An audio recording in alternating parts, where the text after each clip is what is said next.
also known as the Jim McCarthy Voiceovers World Headquarters Studio. This is the JMVO Weekly Primer. Please subscribe, rate, and comment via jimmccarthyvoiceovers.com/podcast. This is episode 28 of the JMVO Weekly Primer. This is about making your life better through marinating your mind in good stuff. My name is Jim McCarthy, owner, operator, and chief bottle washer at jimmccarthyvoiceovers.com. I believe that as business owners, entrepreneurs, and overall salespeople, we are bombarded by negativity every day, and it's the last thing we need. If you want to see your life and business change for the better, consume nurturing, good stuff. And that's exactly what I did. I always tell this story. About 3 years ago, I ventured into my own story of entrepreneurship full-time. I've always been kind of an entrepreneur since 2002, but as they say, it's not really full-time. You know, you're not really an entrepreneur until you're in it full-time. Thanks to this next guest coming on and everything that they've done, they've really kept my head straight and kept me thinking in the right direction and marinating my mind in good stuff from all the stuff that they've been putting out for the past, probably 15, 20, 30 some odd years. But please welcome on the primer this week, I'm going to venture out and give you a title, the Queen of the 10X Nation. Ooh. Elena Cardone. Thank you for being on. I love it. Thank you so much for having me. Has anybody ever dubbed you as such? No, not yet. But I like it. I think I'm keeping it. I'm writing it down. Right on. So, yeah, I mentioned before we went on that I sent you a little gift. I hope you got it, if you were able to pull it up. Oh, no, I haven't, but I can do it now. Well, basically getting into things, the way I typically start is getting backstories. Of course, it's all about marinating your mind in good stuff. You got to have the right mindset and everything. Start about, how all this happened for you. At some point, I would imagine you started out making your name and things as being an actress in Hollywood, correct? Yes. So how did everything, when did that start in childhood? Were you always like this, like just driven right out of the gate? Well, yes, I think so. My father wanted 2 boys and got 2 girls. And since I was the youngest, he made do. And I was a total daddy's girl. So, from a very early age, I was shooting guns with him.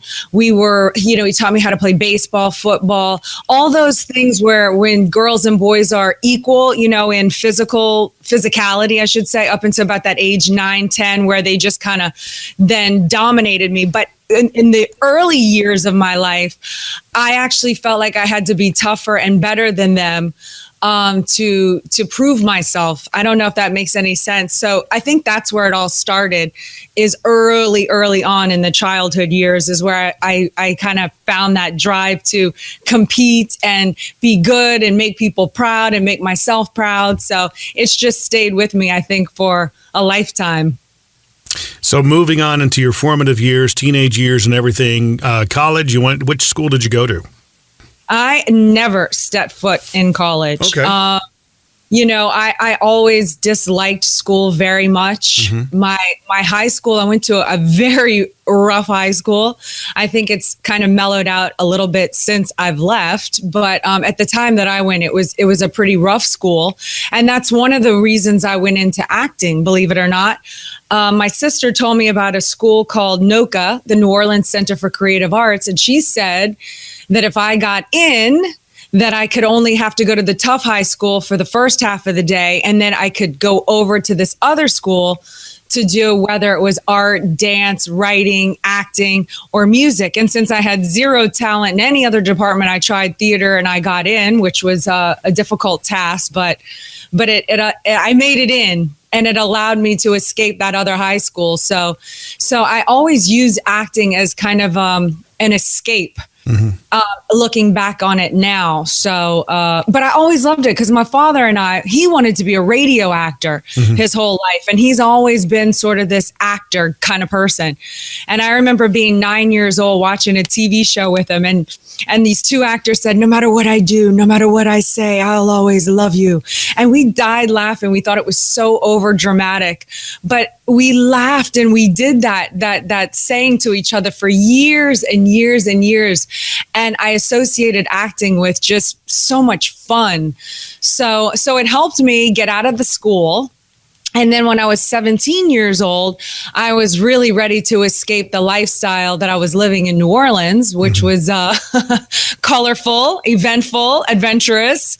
But at 17, I wanted to escape New Orleans, and I used acting as my ticket out. And that's when I went to Los Angeles and found an agent there, and then started acting and modeling for several years. So I've always used it as kind of an escape mechanism, really. And you've been in some pretty big titles as well, from what I discovered. I've been in a lot of TV shows. I was really fortunate to act. I've been on a few soaps. I was in, way back in the day, I did Ally McBeal, 2.5 Men, CSI, NCIS, George Lopez, tons and tons of shows that at the time I just took for granted. And now I think, wow, that was pretty cool. Yeah, it is kind of funny how you look back on things and how they turned out. But was it like that immediately going into, Hollywood? I mean, it's talk about an industry of just wolves. And it is an industry of wolves, and it wasn't always like that. It wasn't always like I was just working all the time. There were highs and lows. There were times when I was so broke I could not even afford a Starbucks. Mm-hmm. Like literally $13 in the bank, literally -0 when I was bouncing checks here and there. I mean, so it wasn't always just where things just worked out and were easy. And Hollywood is so weird. You don't realize how weird it is, or at least I didn't until I left 6 years ago after spending 22 years there. But it definitely made me be able to confront and see what is actually there rather than just kind of believing what everyone says. So I don't know if that's made me jaded or smart. I'm not really sure, but it's definitely given me an ability to actually observe my surroundings and what I'm actually seeing versus the thrill. The frill. The frill is the word I was looking for. Did that kind of did you see like where you are now in your future at that point? Was there any idea or notion at all as far as where you'd land, or what was the goal back then? The goal back then was that I wanted to be this really successful actress and travel the world and be a big movie star. And I was hoping that my life would go off in that direction. I never wanted to be married or have kids. That wasn't ever something I fantasized about, or I actually had the idea and the concept that men hold me back. Mm-hmm. So I always, when I did finally decide to get into a serious relationship, I actually picked the couple of guys that I got in those relationships with that actually made me right in that concept that they held me back. So, looking back on it, I don't look at the guys and say, oh gosh, these guys were, a-holes. I just look at it and go, well, no, they were cast as their role in my movie, which is what I set it out to be, which was guys hold me back. So I certainly didn't envision that now I would be with a guy who not only doesn't hold me back, but actually helps me become a better version of myself, has actually helped me find myself as a woman. Like I never thought I would hear those words come out of my mouth. I was very independent, didn't want to need a man, depend on a man for anything. I wouldn't even let a guy buy me a meal. I was so determined not to be controlled by a man. I mean, I was kind of freaky. I was really in that Hollywood mindset of being an independent woman. So no, clearly I didn't see myself being where I am now. However, through the course of events, I'm actually standing on the other side and can say, wow, I did a lot up to a point being by myself. But now I realize that whether you're sleeping with the person or not, no matter who you aren't doing it alone. There is no such thing as a solopreneur empire builder. No one in the history of the world has ever built an empire alone. So now I sit on the other side with a man who's actually helped me discover myself and my power as a woman. And I'm proud to be sitting in the shoes that I am now, doing what I want to do, creating the life and the empire that I want to lead, and not have to depend on an industry to say, I bless you, child, you shall work, you shall not work. It's an incredibly good feeling to be where I am today. And you accomplished a lot early on in your life, like what we were talking about, different shows and big titles that you're on, making a name in a very difficult industry. A good friend of mine, he does a podcast, Rich Redmond, he plays for Jason Aldean. We actually came down and interviewed Grant in the spring, and he's giving a shot at acting as well. He goes out to Hollywood and does some drumming stuff out there and playing and stuff like that. But he tells me that it's a little bit easier with his background and what he does to get in. He says, but I couldn't imagine it for somebody just fresh starting out. Oh, it's brutal. Yeah. You really have to have a tough skin. You have to be willing to take a metaphorical punch in the butt every single day if that's what it takes. You have to just be so set on your purpose and your goals and know who you are, to not get caught up in the minutia of that world. It's just very challenging. You have so many people trying to manipulate you, control you, have a piece of you, or not want anything to do with you because you're not up to a certain place. So like if you are successful, then you have people and cliques that resent you because of it. And if you're not successful enough, no one wants anything to do with you. So it's like in that industry, I felt like you can never win no matter what you do. And it's a weird town to exist in and try to thrive in, but it can be done if you know exactly what your purpose is and you're clear about it, and no one can really take you down. Did you find yourself coaching other people at that time? Maybe those the elements of the DNA of where you are now, maybe revealing themselves at that time? Definitely not. Definitely not. I was still trying to figure it out then.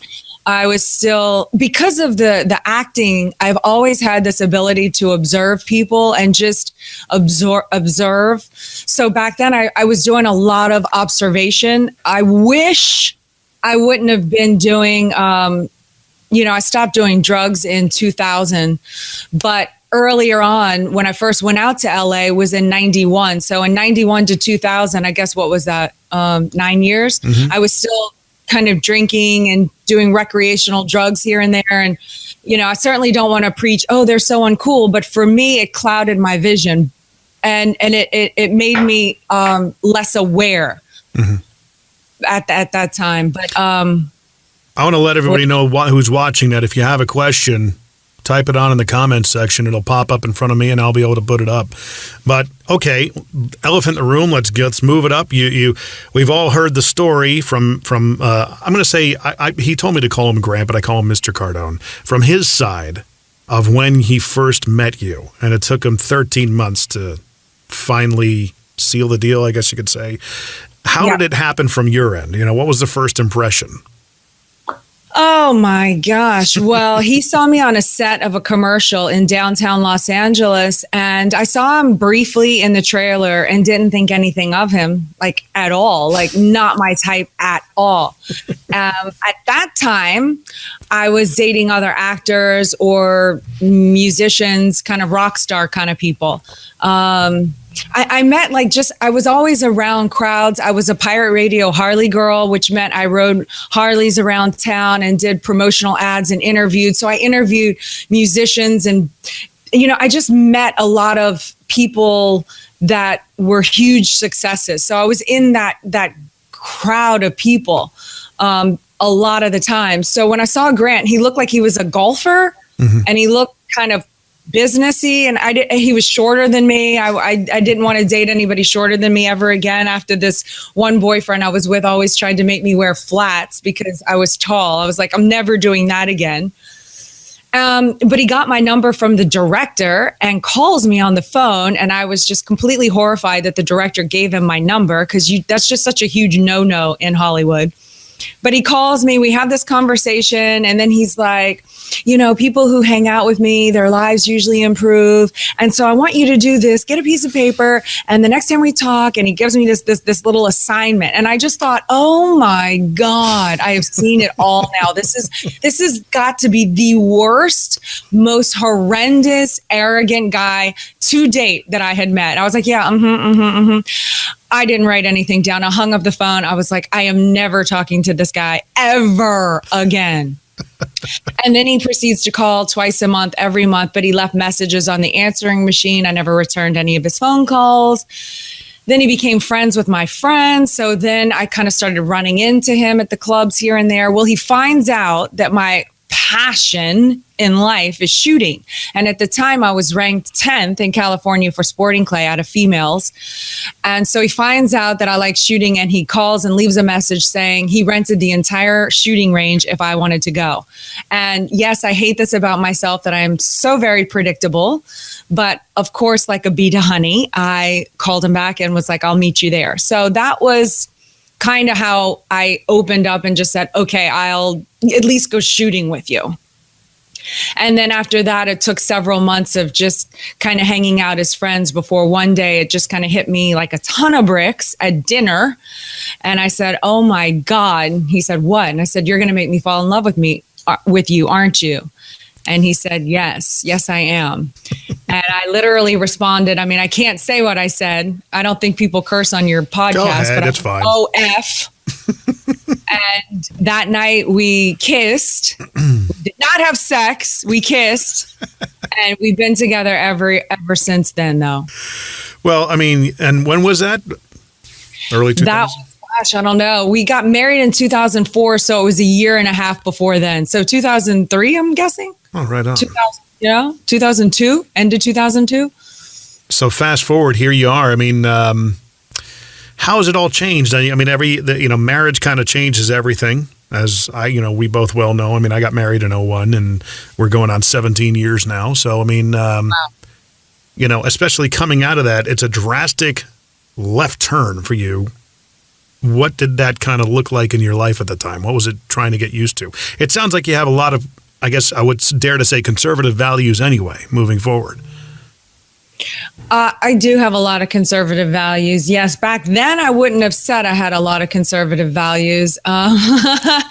When we first got married, I thought marriage was literally like all I thought marriage was just monogamy. Like I'm just not going to cheat, and we're going to be together, and that's what a marriage is. I didn't have any concept about really backing somebody and building and growing together and pushing each other to the greatest possible version of themselves and seeing what you could actually create together. I did not know that at the time. So for the first 4 years of our marriage, it was really difficult for me because I was so centered and focused on myself previously. I was 30 when I got married. So I had bought a house. I worked on hot rods. I had hot rods. I had a shooting kind of career. It wasn't really a career, but passion, you would say. I just did all these things where I just did whatever I wanted, whenever I wanted, and no one told me what to do. And being married, Grant certainly doesn't control me or tell me what to do or any of that, but things changed. So I gave up the hot rods. I gave up shooting. I didn't think it was appropriate to be hanging out with guys every single weekend and traveling. We used to compete in tournaments, so I'd travel with these guys. And Grant never asked me to stop. I just did it. But the problem with that was, in the beginning of our marriage, is now I'm this newlywed who used to think she's this hot chick, riding around in her 65 Chevelle Malibu convertible, popping around town, with shotguns in the trunk that can outshoot most people. thinking I was just really cool. And then I get into this marriage and I've given it all up. And now my newlywed husband would rather be playing Xbox 10 houses down with his twin brother who lived in a house 10 houses away from us until like 11 or 12 o'clock at night. It almost drove me insane. Like, I used to do that to people. I had never had somebody do that to me.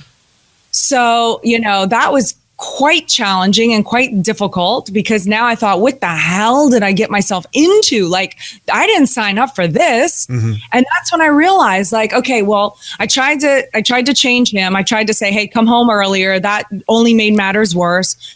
Trying to be needy chick, like, hey, I want you to spend time with me, just didn't work. And then I thought, I could go out to the clubs and do this payback thing. And I thought, well, that's not going to help my marriage. And that's when I realized, you know what? I am selfishly depending on this guy to fulfill a void in me that I had given up. And so somehow now it was his obligation to make me happy. And when I realized that, I realized, okay, no, I have to get back to what is Elena? How can I fulfill myself to be good enough for myself to where I can be an asset to our relationship and stop trying to hinder it? Because when I really looked at it, all he wanted to do was play Xbox with his brother. Where's the harm in that? It didn't mean that he didn't want to be with me or spend time with me. Like, I made it mean all this other stuff. Mm-hmm. When I just could look at the basics and go, okay, like, I understand that. Okay, I might want to... He can't fulfill hanging out, shooting guns when I'm on the range with a bunch of guys. Like, what that feeling gives to me, Grant could never give to me, no matter what. So I understood that. And that's when I took the first step of realizing, what is a marriage? How can I help this thing? How can I contribute to it instead of trying to pull from it? And that's really when we just started to work together as a couple. Ironically, I became so much of an asset to us, and that he now wants me around all the time. And now it's, now that I'm married and have 2 kids that I'm tending to, now I'm like, golly, isn't there an Xbox game you can play? Like, I just You're smothering me, all right? Come on. Yeah, I'm like, okay, I want my own time back, but. What was his game of choice? What stole him away from he you? played Call of Duty and Red Faction and I mean Halo, and I remember Tiger Golf, Tiger Eyes, and I mean, I don't know. I hated it so much back then. I couldn't really tell you. Man, I remember there was a time when we lived in Vegas for 4 years, and there was a time where I would balance building my voiceover business, and I'm like, well, I'm gonna put it on hold, and I'm gonna go play my video games for a while. They could steal some time, man. There were times where I would play. You'd start playing at 6 o'clock in the evening, and all of a sudden you're going, it's 3 o'clock in the friggin' morning. Yeah, and that's what happened with them, and they loved it. And they're throwing those sticky bombs on each other and cracking each other up and playing the game. And it just drove me absolutely mentally insane. But they loved it, and I understand that. I can respect that. Video game. That's something I never knew. That's pretty awesome. It's funny to hear somebody so successful have the same kind of attributes that we all have. They're so, and that's the best thing about you guys, is that you do such a great job of relativizing yourselves to the rest of us, right?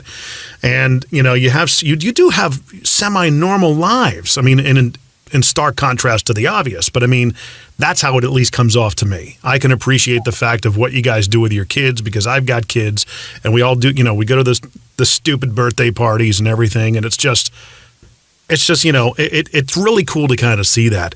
Friend of mine, Tina Doniger, comes up with says, talk time management, please. How do you balance it all? That's a great question. Thanks, Tina. Time management, I get that a lot, and I really don't know how to balance. I just do my life. And what I've learned is that at some point, if you want to expand, and you have to expand if you want to grow and build, unless you don't, then you don't. But if that's the goal, you are going to have to delegate at some point. You have to get to a point where you're hiring out other people to do your tasks. And then you prioritize on what tasks you want to do. So if you're the solopreneur, you're going to have to hire somebody to clean your house.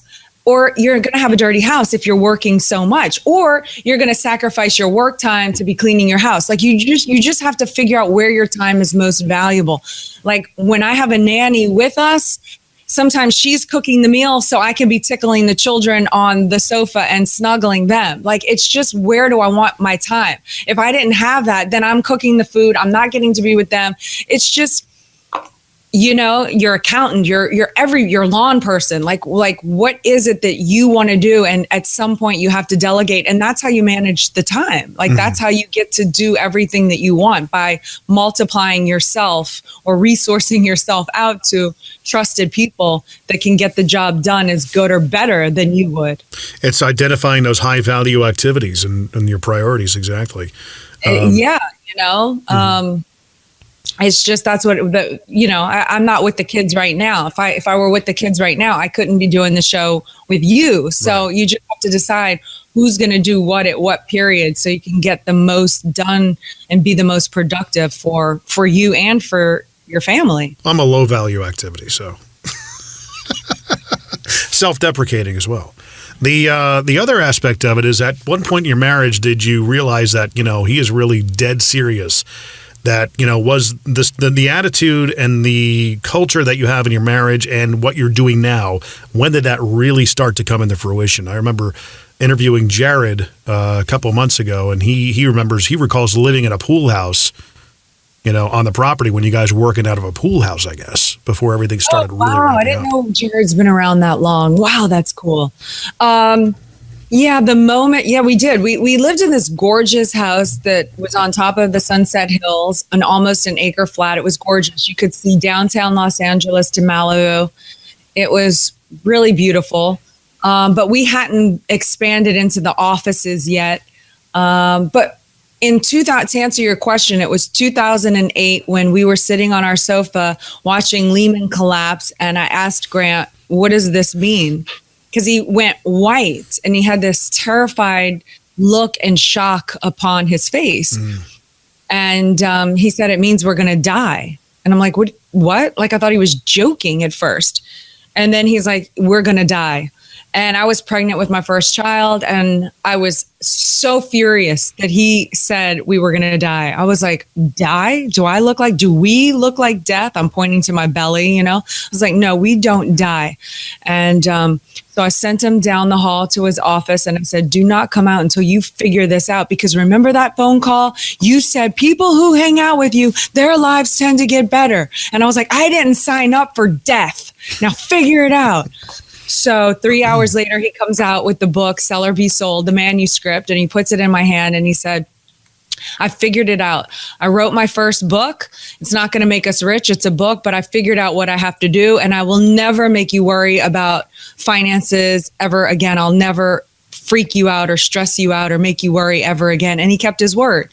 Now, when he was doing that, I looked at what I had to do, and that's the moment when I realized, look, we have an opportunity here. Grant has the ball further down the court, at least with his business, the potential to make money is what I'm saying, because I was pregnant. I mean, there's not a whole lot of roles in Hollywood for a pregnant actress that's really going to boost me into some stardom and fame and fortune. So that's the moment where I decided I'm going all in behind you, and I'm going to support you in every single way that I can, so that we can build this company up, your company, the brand, and really get to a place where we are having our own empire and calling our own shots. Yes, we are the boss, but I mean, that's another misconception. I mean, who's really a boss? I mean, we still have clients and people we have to answer to. So it doesn't mean you get to just rule and everyone tell people what to do. It just means that you have more responsibilities. But that all paid off big time. And that was in 2008. So 10 years later, it's all actually come really into fruition with everything that we had envisioned at that time. It really hockey stick in the last 3 years from when I really actively started following you guys. It's amazing because it's almost like an avalanche now. What took 10 years or what took, 7 or 8 years to really get to this one point, we've now done that in a month. I mean, it's unbelievable. It's just unbelievable. It just really snowballs once you hit a critical mass, and there's really no turning this thing around. But at the time when I did that in 2008, and when we really started this thing, yes, we still had this big, beautiful home that we were in jeopardy of losing. We went into major sacrifice phase at that time. There was no parties, no vacations, no going out to dinners, no fancy anything, no clothes, no fancy clothes, not the lifestyle that we can kind of afford today. And so it was really just a trust issue and massive action and work and dedication to the cause and to each other that really got us to where we are now. And it really, and it's a commitment that you had to make out of the gate. I remember doing that when I came home. I lost my last gig, and I told my wife, I said, I'm done working for other people. I'm going to give this, everything else that I've been building for the past 15 years ago. I'm tired of being told when to be there, how much I can make, and if I have a job the next week after being told that, hey, you're doing great. And we've been doing it ever since. And do you think a lot of people, from an entrepreneur standpoint, understand the time it takes to get to where it just starts feeding itself? Where the avalanche happens. Right. I think people do underestimate the time that it takes, because everyone, especially now when you can have everything at the drop of a dime, and they expect that and they expect instant gratification. I want it too. I want 1 million followers on Instagram. I only have 114,000. It drives me nuts. But it does take what it takes. And God, it's so much sacrifice. A lot of people don't want to do that. So a lot of people will just stay comfortable settling for what they have and living that quote unquote normal life. But what I warn against that is that normal is just an apparency, and it's actually the most dangerous state to be in, because everything appears to be okay and appears to be fine and normal until one day you wake up and it's not. And your relationship falls apart. The economy, there's so many things can just like do one little tug and the rug is swiped out from underneath you. And that's why I always try to encourage people to really build up an empire. Like, what does that mean? Not only financially, which I strongly encourage people to go after and build up the resources and finances, but it's also building up the resources in courage and responsibility and discipline and courage and tenacity. And those are all things that take time to build. You can't just say, anoint yourself, oh, I'm courageous. No, that comes over time with standing up for yourself or for someone else in a moment where everyone else is against you or thinks you're wrong or thinks you're uncool. It's doing little tiny things over time where you build up those qualities. And I think people underestimate what that really takes and what is massive action and what is true dedication and true gut and grit. All those words that people just throw around. I mean, what is it really? It's all subjective, I think. It's, for what it looks like to me and what it looks like to somebody else, I think would be vastly different because of all the different commitments that we have. I always have said in the past, and this came up in a podcast I did yesterday, I said, you are at most risk when you're depending on one single income, whether it's a job or something else.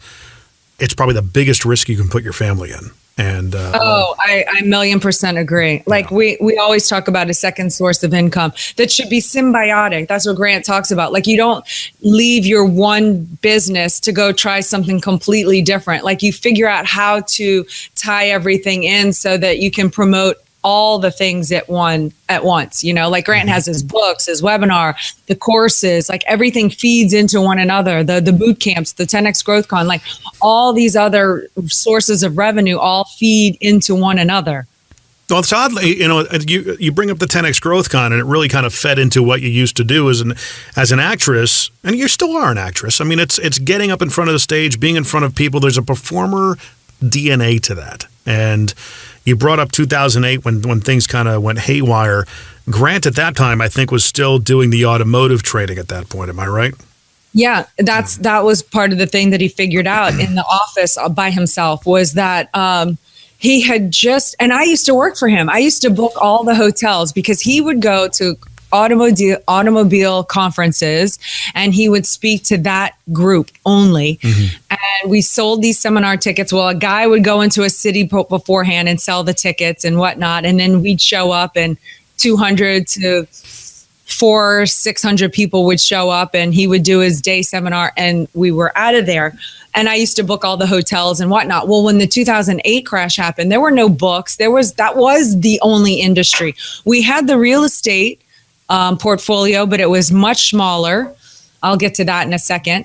And that's when he said, I've been thinking too small. I've been thinking vertically and not horizontally. So now he has found a way to open himself up to the mom and pop store owner, to Google, to Sprint, to massive corporations. And he's found products along the way that everyone can incorporate into their lives. So he's really found a way to develop his system so that it's not just to that one niche market.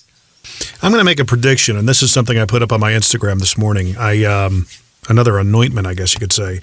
I called you the epitome of female empowerment, and Ooh, I like it. It's one of those things that's my perception, and I'm proud of it for you. It's one of those things that for both of you, even though we don't know each other very well at all, really, but it's one of those things that as a champion from afar, being what you've done for me, it's like, man, kudos to you, because I think that's probably going to be a fulfillment of part of your legacy. I think you're going to inspire a lot of women.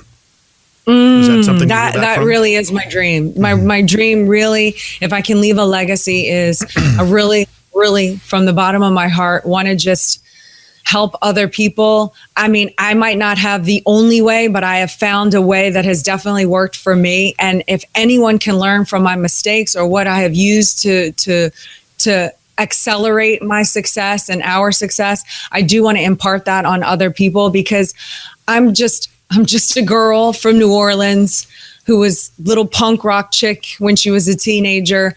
Never really thought I could help someone or create this for myself. And it really is about just debunking old ideas and concepts and thoughts that you have, coupled with a little bit of action, and instantaneously you can start seeing results that slowly but surely build up into a massive eruption of success. And it's not just for the lucky few. It may appear to be lucky. It may appear that things just happen for us. It may appear that way on the surface, but it isn't. It's actually strategically been thought out and worked for. So, and that's my point, is that I believe anyone could have it. And I wish that there were other people exposing the realities of what that took. I wish other couples that I look into, like, what are they doing? How do they do it? And I just didn't have anyone like that for myself. So I feel like, and I'm still nowhere near where I want to be. I mean, I want to be a multi-billion-dollar empire. And it's so hard to even say that, but that is the goal. And that is where I want to take things. And it's not about a number. It's not about like, I need a billion or multi-billion to be somebody. It's about if we hit that number, and Grant does make it on the Forbes list. You look at the Forbes list, and anyone who is on that list, what do they all have in common? They have reached the masses of people. And if we get to that number, we have helped or affected masses of people, and I believe in a positive way. So that's the goal, and that's why the number is so big. And I believe that the bigger the scale is, the more people you can help and the more control over the sphere that you have. And I want to bring us, quote unquote, the little people, to the top together. So that's everything that I've been working for. And if that would be just such an honor to have anyone say, wow, she helped me along the way on my journey. I would be like, yes. Absolutely. I did it. And that would fulfill me more than any role I could have played in the number one movie in the world. Like, I'm sure that would feel amazing, and I'd feel talented. And I feel like I gave people some sort of an exchange of, they got to have entertainment or whatever it was. But that, to me, just on a personal level, could not measure what I would feel if I actually changed a life for the better. What's the, someone comes up to you, and maybe what's the one thing that stood out to you that they said to you? That maybe something, anything that comes to mind that if they came up to you and said something to you that was like, wow, I'm going to bookmark that. I really do get that on a daily basis, and I can't even tell you how much I appreciate it. But it comes in that form. It's come from, I was homeless, I was living in a car, I applied this, I did this, and now I have my kids back, and I'm living in a 3-bedroom home. To one of my dearest friends that I've met over social media who has cancer, who says, you inspire me, and I'm going to get through this because of you, and all that. It's just those things. Those are the things that keep me accountable in life and make me realize everything is worth it. Some people are fueled by haters. And I am not one of those people. I am a people person. I want to be liked by everyone. I hate that about myself, but I'm honest about it, So when I get the positive feedback, I am held accountable. When I want to fight with Grant or hold a grudge, which it just comes naturally to me to want to do that. But it makes me go, you know what? I'm not being a model couple. Like, here I am preaching this. If they saw this, how would that help them? And it forces me to become better, or leave it alone, or not fight, or not come back with that one-liner that I have prepared that's waiting right here just to come out and jab him. So those kind of things actually change my life because they make me better. I think and it's getting into kids here. With my kids, and I'll take it back to my father, he told us constantly, and it was funny, I brought this up yesterday, constantly how much he, my brother and I, he loved us, and he's not afraid to tell us. And it was because he was never told that growing up. One of the things that I impart to my kids, and obviously, I tell them the same thing, and I tell them I'm not afraid, and they kind of look at me like the way we looked at my father, like, okay, well, we kind of expected that. But I tell them, in school, even though you are gifted, you're crazy smart, if you come home with a D or an F, you're not, you should be able to, you should take that seriously, but I want to let you know that does not define you. And you got to understand that. What are some of the central themes you do that for your girls? What are the things that you kind of implement as is there a theme that you want to constantly impart to them? I'm constantly raising them with in mind, as I parent, that even though they are in children bodies, and they are children, they have to earn adult rights. But I do treat them with an immense amount of respect and dignity, and I grant them a lot of allowances to be a child. Within that, of course, I develop a framework of, look, this is how we operate in this society. If you choose to do this, these are the ramifications of the consequences. But we don't punish per se in our house. There's consequences. If you do that, you're not going to do this, or you can't have that, or that has to go. But they're allowed to make those choices, and they're not ever like the number one thing that does not happen in our house is I'm never going to hit a child. I'm never going to hurt or harm our children. I want them to grow up and feel not humiliated. Like my parents, we got hit, here and there, not bad, but I think every parent back then did that to kids, even in school. And I don't see any benefit to that. I'm a woman. I don't want to be hit by a man who's bigger than me it's like, it's not a fair fight. So that's one thing. I want to raise my kids to have dignity, pride. I don't want them to be humiliated or live in fear that they have to be a certain way or they're going to get a freaking whip or a hand or disrespected in front of people or humiliated. I try to explain things to them. This is why, or this is, if they make a mistake or this or that, I just try to explain it to them so they can understand, so they can live in like free, not scared of things and not scared of making mistakes. Grant talks a lot about, talking to strangers, because he feels when you grow up, you have to talk to strangers in order to make a sale, to get known. Anything you want in life comes from somebody else. And I believe that it's our job to make the environment safe so that they can go and talk to anyone and whomever they want and be free. So we have a lot of that. I give them just a lot of independence. Another thing is like with their toys.